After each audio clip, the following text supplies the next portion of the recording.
En el marco de la tercera Convención de Estudios de Educación Emancipadora y Pedagogía Crítica CONEPED 2021, se presentan a continuación las conclusiones que se generaron de la mesa número 2. Esta mesa número 2 de discusión tuvo lugar el 25 de julio del 2021 a través de Telegram como espacio online de intercambio, comenzando a las 5 de la tarde. Dicha mesa atendió el eje temático número 1 continuado desde horas de la mañana y denominado Pedagogías y Didácticas Críticas en el contexto de pandemia y pospandemia, siendo los responsables de moderar el espacio la profesora Lucila Contreras y mi persona, la profesora Basilisa Córdoba. En total, se contó con una participación activa de 22 personas, quienes discutieron y arribaron a conclusiones de interesante validez, las cuales se presentan a continuación. La mesa número 2 tuvo como finalidad propiciar el debate reflexivo y la sistematización de experiencias didáctico-pedagógicas transformadoras derivadas de las políticas educativas en el contexto actual. En tal sentido, estuvo integrada por la presentación de referentes, indicadores, intencionalidades e impactos. En fin, un conjunto de experiencias que vienen de la praxis pedagógica y didácticas, enfocadas en la reflexión crítica dentro del contexto de pandemia y pospandemia nacional y mundial. Básicamente, este espacio de discusión derivó de la atención y la reflexión de 19 ponencias presentadas por diversos investigadores de carácter nacional e internacional que se encuentran en el espacio creado por el CEPET a través de la herramienta online YouTube. Un total de 13 ponencias que fueron revisadas, analizadas y discutidas con aquellas personas que incluso se presentan como ponentes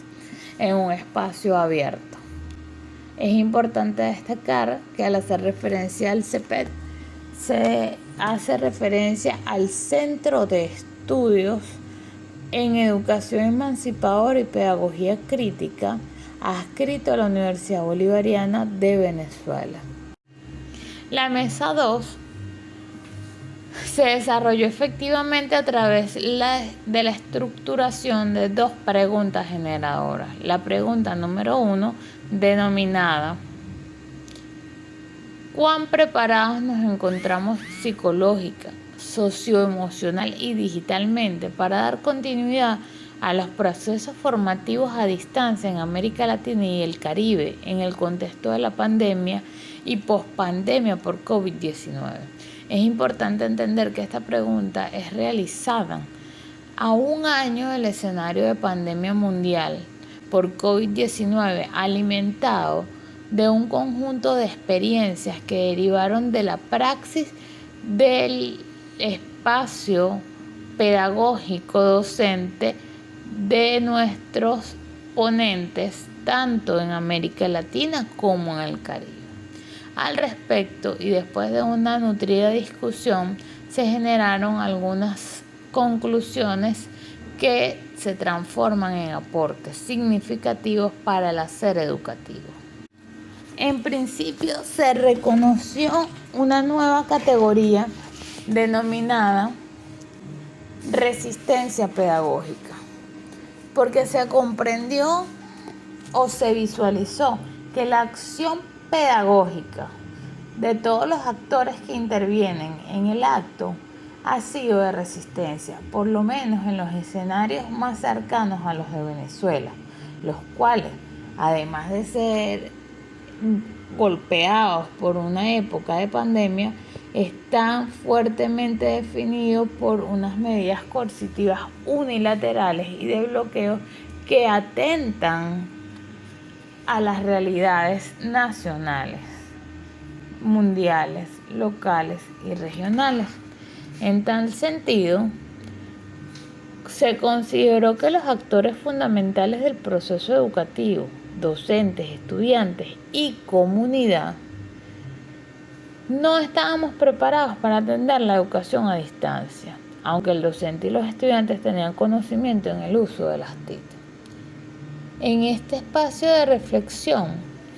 se entendió o se plantearon desde la praxis elementos que daban cuenta de una población que se encontraba continuamente en procesos de reaprendizaje, de resistencia dentro de los espacios digitales, pero que a su vez no contaban con la formación concreta dentro de estos espacios, tanto para la utilización como para el acceso. En este sentido nos encontramos con unos actores con limitaciones a un año de la pandemia de uso y de acceso a las tecnologías, lo cual nos llevó directamente a considerar la necesidad del rescate de la idea o de la categoría de territorialización de la educación, entendiendo que las praxis educativas de cada uno de los participantes varían en función de las condiciones de sus regiones. En tal sentido, no estamos hablando de oportunidades, sino de condiciones, como categoría sumada a la idea de acción digital, de encuentro digital. En este sentido, encontramos un conjunto de categorías que son consecuencia de padecer o de poder acceder a las tecnologías de la información y la comunicación. En este sentido se arribó a una tercera conclusión que daba cuenta de las debilidades profundas y complejas que existen alrededor de los aspectos psicosociales de los sujetos que intervienen dentro del acto pedagógico, entendidos como docentes, estudiantes, trabajadores institucionales y de la universidad y la comunidad en sí. En este sentido estamos hasta el momento arribando a un conjunto de revelaciones que dan cuenta de las necesidades de formación de la comunidad que interviene en el proceso educativo para poder hacer frente a la digitalización de la educación como una forma de entender el proceso de acceso y de manejo, dominio de las herramientas tecnológicas fundamentadas en Internet. Pero también se comprendió que no solamente el problema es el acceso o la formación en las tecnologías, sino que también el problema viene dado por el conjunto de condiciones psicosociales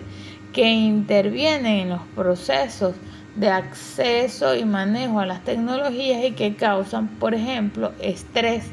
en la comunidad universitaria, que obligan a los docentes en una fase de resistencia entendida como su capacidad de respuesta a los estudiantes, donde hay elementos biológicos que cuidar y pareciera que no estamos siendo conscientes de esto. ¿A qué nos referimos? ¿A qué nos referimos o qué se derivó en esta mesa? Se derivó un conjunto de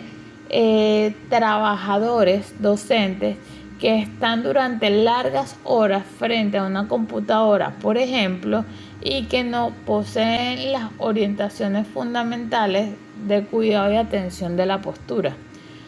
Se visualizó un conjunto de escenarios estresantes vinculados con la necesidad de revisar los procesos de evaluación dentro de las tecnologías de la información y la comunicación, los cuales, al ser distintos a la presencialidad, demanda de nuevas formas de visualizar al sujeto de atención y acción de esas tecnologías. Es decir, vamos a pensar el proceso educativo no solo como el dominio de las tecnologías o del acceso a las tecnologías, sino además entender que detrás de este proceso hay un conjunto de sujetos que tienen un conjunto de características psicosociales y en tal sentido pueden padecer, sufrir las tecnologías y los procesos pedagógicos para facilitar esa comunicación en pandemia. Eso quiere decir que debemos profundizar en elementos tan simples como conocer quién es nuestro sujeto de recepción. Y eso en cada territorio varía, así como que en cada territorio varía las formas de comunicación. Ciertamente el Internet se corresponde una parte importante y fundamental dentro de nuestros procesos de formación, pero no es la única tecnología. Tenemos tecnologías que en algunos espacios regionales funcionan y no es Internet. Por ejemplo, la radio se transforma en una tecnología que, aunque parece olvidada, está allí y necesita ser rescatada. En tal sentido, se evocan algunas de las ponencias que plantearon y que consideramos coherentes entender que las estrategias didácticas de carácter tecnológico no se masifican. Contrariamente, devienen de la praxis educativa de esos espacios territorializados. Allí la idea y el rescate de la categoría de territorialización como espacio de trabajo. Y sobre esto surgen otros aspectos importantes a los cuales aún no le hemos dado respuesta. Y tienen que ver con la población de estudiantes, profesores e incluso comunidad universitaria que tiene discapacidad, que no posee las herramientas de acceso o las competencias para trabajar con la discapacidad. Y quedó esta pregunta allí en el aire: ¿qué hacemos con estas personas? Porque entonces nos dimos cuenta que existen unos excluidos tecnológicos, aquellos que no tienen el acceso a las tecnologías que están imperando dentro de los procesos didácticos y pedagógicos, entiéndase Internet, mediante los cuales se hace frente a este proceso de pandemia y se pretende seguir haciendo frente en los venideros tiempos. Entonces, ¿qué pasa con ese excluido de las tecnologías?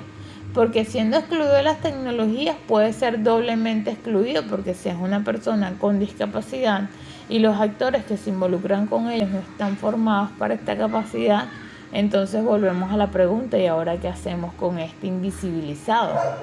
que está allí y que debemos trabajarlo? Esta pregunta aún quedó en el aire. Y ciertamente se evidenció la constancia, el compromiso docente, pero también se evidenciaron y se palparon espacios dentro de las praxis educativas presentadas en estos tiempos de COVID, directamente vinculadas con el estrés emocional del personal docente, que trabaja desde su casa, que posee sobrecarga, que implica dar clases a distancia y que además está en un contexto psicosocial determinado por el estrés propio de vivir en pandemia. Pero si vas más allá, no es solamente el docente, también es el estudiante, también es la comunidad con la que se vincula. En este sentido, las estrategias didácticas y tecnológicas no solo deben ser pensadas para hacer frente a las alternativas de digitalización, sino a las alternativas de vinculación del estudiante con la comunidad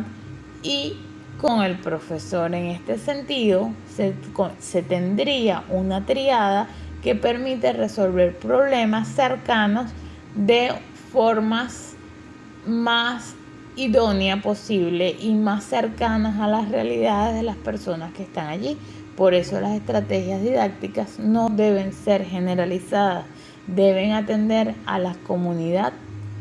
donde se hace vida. De allí la idea y el rescate de la territorialización de los grupos etarios,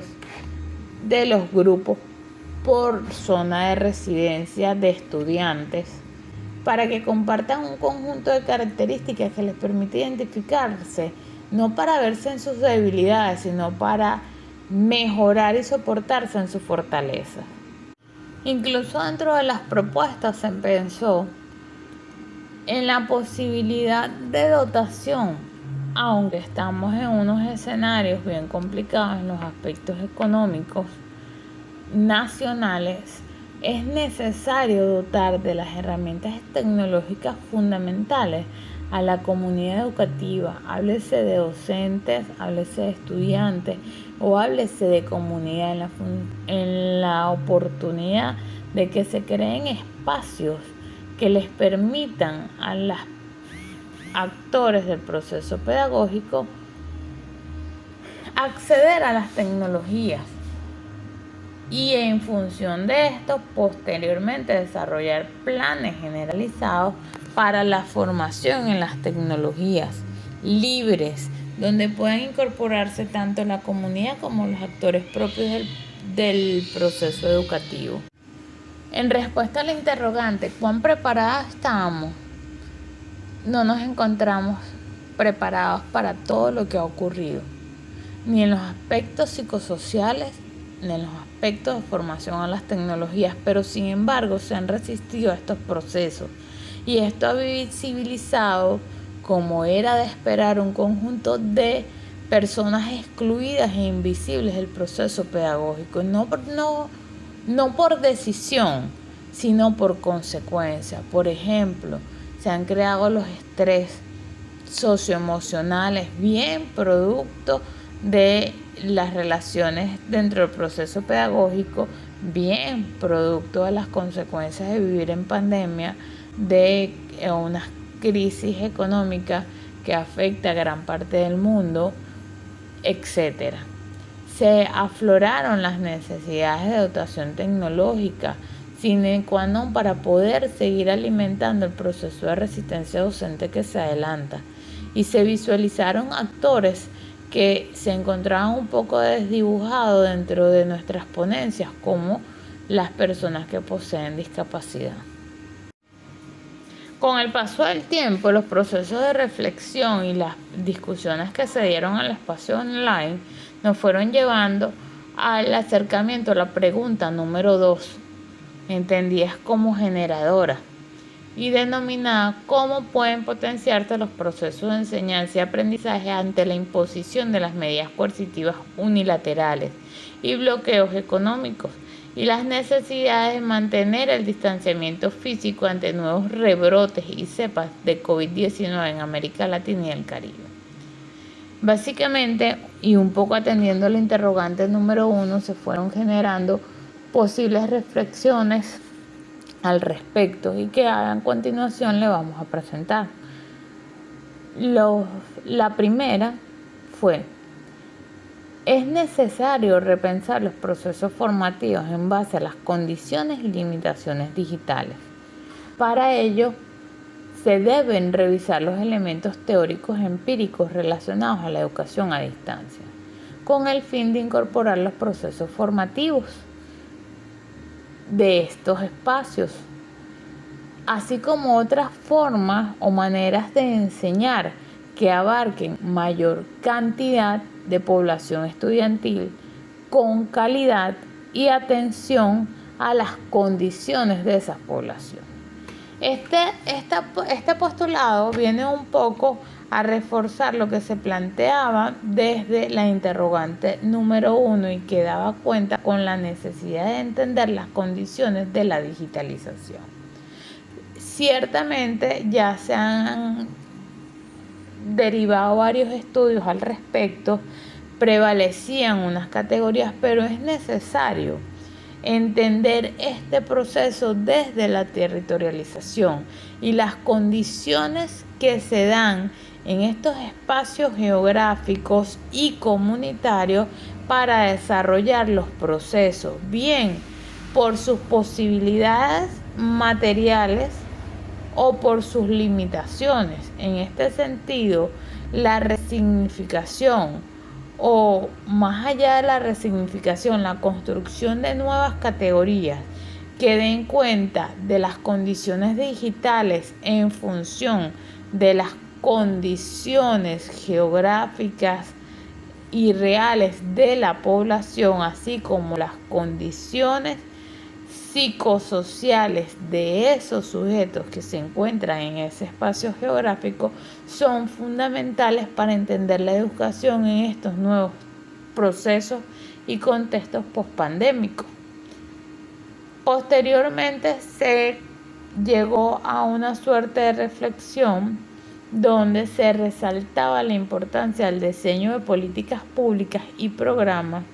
orientados a facilitar la adquisición de los equipos tecnológicos para los estudiantes y los trabajadores.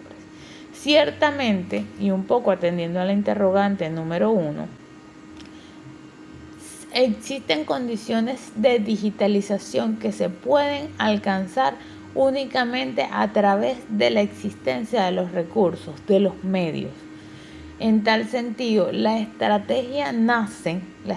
didáctica nace en función de que los recursos tecnológicos existan y sean de acceso del poder popular dentro del proceso pedagógico. Por lo tanto, el diseño o el alcance de unas políticas públicas o programas que permitan la adquisición de dichos equipos en los espacios regionales, en este caso que aplicamos espacios universitarios, es fundamental. No solo para las labores formativas, sino para las de investigación y de la gestión académica. En tal sentido, se insta a elevar esta propuesta como una alternativa para potenciar esos procesos de enseñanza y aprendizaje. Seguidamente, llegamos a un tercer punto que da cuenta de una forma de potenciar dicho proceso de enseñanza y aprendizaje en función de mancomunar esfuerzos y atenderlos a los estudiantes tomando en cuenta sus capacidades y necesidades de formación, como en el caso de los estudiantes con discapacidad. Hay que poder visualizar al sujeto dentro del proceso académico y esto implica un proceso mancomunado de gestión académica. No puede ser solo pensado el acto formativo desde el docente y el estudiante. Es un proceso donde deben intervenir instancias fundamentales como los espacios de desarrollo y desempeño estudiantil en el aspecto institucional, en función de caracterizar a aquellos sujetos de atención entendidos como estudiantes, docentes y comunidades donde hacen vida las instituciones universitarias para dar cuenta de cuáles son las condiciones y las capacidades que existen en estos grupos. Asimismo, es importante fortalecer los enlaces con las comunidades donde residen nuestros estudiantes y nuestros profesores, porque estos son puntas de lanza para contribuir a potenciar los procesos de enseñanza y aprendizaje. En tal sentido, estamos hablando de la constitución de redes de comunicación que permitan y fortalezcan los aspectos formativos, de investigación, de gestión, a través de la interacción sociocomunitaria, institución, comunidades. Esta es la alternativa que hasta ahora ha surgido para el reconocimiento de los sujetos de atención como seres a los cuales vamos a incorporar y con los cuales nos vamos a incorporar dentro de un proceso de creación y recreación de experiencias pedagógicas que están siendo cada día más innovadoras en función de los espacios territorializados donde da cuenta el proceso académico. Lo anterior no puede ser posible si no se piensan los procesos de evaluación del estudiante. La presencialidad, aunque no se descarta que volvamos a ella, ha cambiado sus procesos significativos dentro del proceso de formación académica. y esto obliga a repensar cada una de las fases que lo constituye, con mayor énfasis en los procesos de evaluación, que dan cuenta no solo de la adquisición de contenido, sino de los aspectos psicosociales y psicoemocionales que intervienen en ellos dentro de estos escenarios de contextos pandémicos y pospandémicos. Y esto directamente se vincula con la necesidad de rediseño curricular de los programas de formación y de las carreras universitarias dentro del contexto de las nuevas tecnologías de la información y la comunicación. Así, es necesario adecuar las estructuras organizativas de las instituciones educativas para adecuarlas, para transformarlas y colocarlas al contexto de las nuevas exigencias de las realidades semipresenciales, sincrónicas y asincrónicas. Porque si algo que hoy he mostrado con la llegada de la pandemia por COVID-19 es que la escuela en su sentido clásico se transformó. Y si el día de mañana se acabara la pandemia y volviéramos todas a las aulas de clase, este proceso ha sido transfigurado, este espacio fue transformado en las relaciones sincrónicas y asincrónicas de la comunicación, y esto obliga a repensar no solo el proceso en sus formas de evaluación, de desarrollo, de seguimiento y vinculación con los otros, sino en las necesidades de diseño curricular que lo caracterizan. Lo que evidentemente nos obliga a reconsiderar la formación docente y su rol. Y esto es de importante interés para cada una de las casas de estudio que dan cuenta en América Latina y en el Caribe de esta importante profesión que da un ejemplo al mundo tanto de resistencia como de constancia, pero que necesita ser reajustado a los nuevos contextos. En tal sentido, es necesario que los docentes se mantengan firmes y convencidos de lo importante de su labor, aunque los espacios económicos lo obliguen a mediar sus tiempos para conseguir otros ingresos, porque es una realidad que no se puede desdibujar. En tal sentido, cuando mencionábamos al inicio la categoría de resistencia docente, es necesario que se continúe profundizando en la atención integral del personal docente, administrativo, de la educación, para que puedan mejorarse las condiciones salariales, porque estas mismas inciden directamente en sus condiciones psicosociales, generando estrés en sus condiciones socioemocionales y evidentemente en el acceso a las tecnologías. Estas son las principales conclusiones que alcanzamos en la mesa número 2 y que consideramos importante mostrar a cada uno de nuestros oyentes en función de que puedan seguir siendo trabajadas y profundizadas para continuar desarrollando procesos de investigación. En tal sentido, nuestro último aporte en esta mesa se orientó a la necesidad de continuar investigando desde la praxis docente, pero investigando para publicar, investigando para compartir en nuestra América Latina y en el Caribe. Compartir qué experiencias, alternativas y propuestas en escenarios que en muchas ocasiones son comunes y que, aunque entendemos las diferencias territorializadas y las caracterizaciones de las poblaciones que intervienen en estos procesos,